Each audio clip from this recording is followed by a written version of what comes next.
Assalamualaikum warahmatullahi wabarakatuh.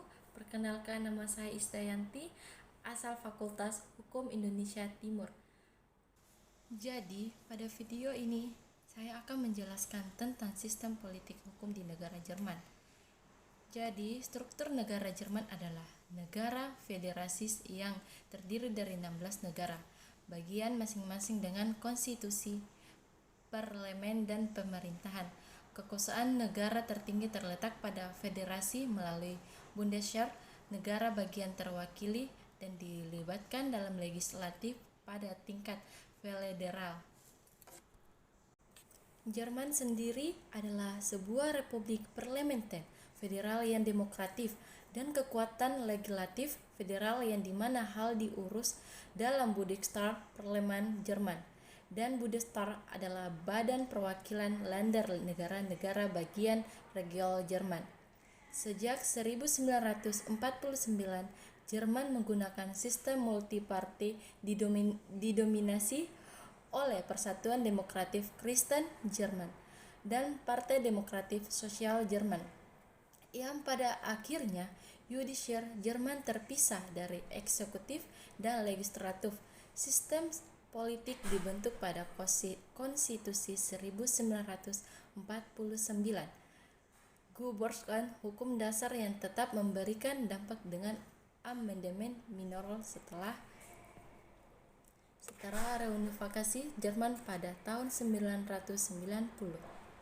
Nah, konstitusi juga mengutamakan perlindungan kebebasan individual dalam hal hak asasi sipil dan manusia, dan membagi kekuasaan antara tingkat negara bagian dan federal, dan antara cabang legislatif, eksekutif, dan yudisial. Undang-Undang Dasar RVJ juga yang bersifat sementara yang dibuat pada tanggal 23 Mei 1949. Saat itu diputuskan oleh Dewan Menteri Wilayah Barat yang dikepalai oleh Konrad Adenauer, yang menjadi dasar dan landasan terwujudnya peraturan kebebasan demokrasi untuk rakyat di Jerman. Kategori hak individu lainnya tercantum dalam Grundgesetz adalah hak-hak warga berbeda dengan hak-hak asasi di atas hak warga hanya berlaku untuk warga negara Jerman. Hak ini terutama menyangkut partisipasi politik dan kebebasan melaksanakan pekerjaan. Intinya mencakup kebebasan berkumpul, hak mendirikan perkumpulan dan organisasi, kebebasan bergerak, dan menentukan tempat tinggal wilayah Republik Federal.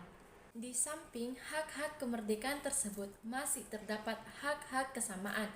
Prinsip umum bahwa setiap manusia adalah sama di hadapan hukum diuraikan secara konkret, dan Grundgesetz tak seorang pun boleh dirugikan atau diuntungkan berdasarkan jenis kelamin, keturunan, ras, bahasa, tanah air, maupun asal-usul kepercayaan, agama, atau keyakinan politiknya. Juga dengan jelas diatur persamaan hak lelaki dan perempuan.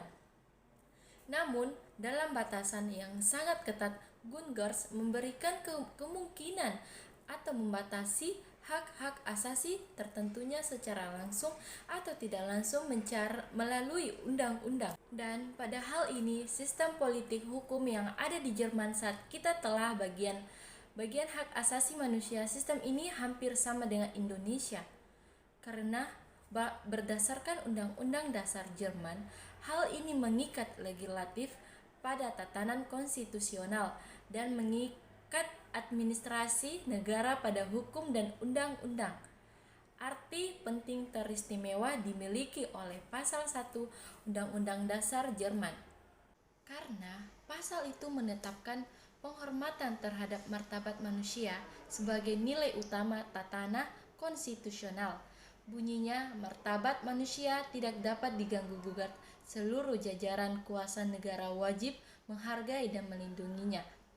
Hak-hak dasarnya lainnya menjamin antara lain kebebasan bertindak dalam batasan undang-undang, kesamaan setiap orang di hadapan undang-undang, kebebasan dan kebebasan media lain, kebebasan perhimpunan dan perlindungan lembaga keluargaan, Hal ini juga menjadi alasan mengapa Jerman bisa disebut sebagai negara hukum. Sekian dari saya. Kurang lebih mohon dimaafkan. Wabillahi taufik wal hidayah. Wassalamualaikum warahmatullahi wabarakatuh. Salam Pancasila.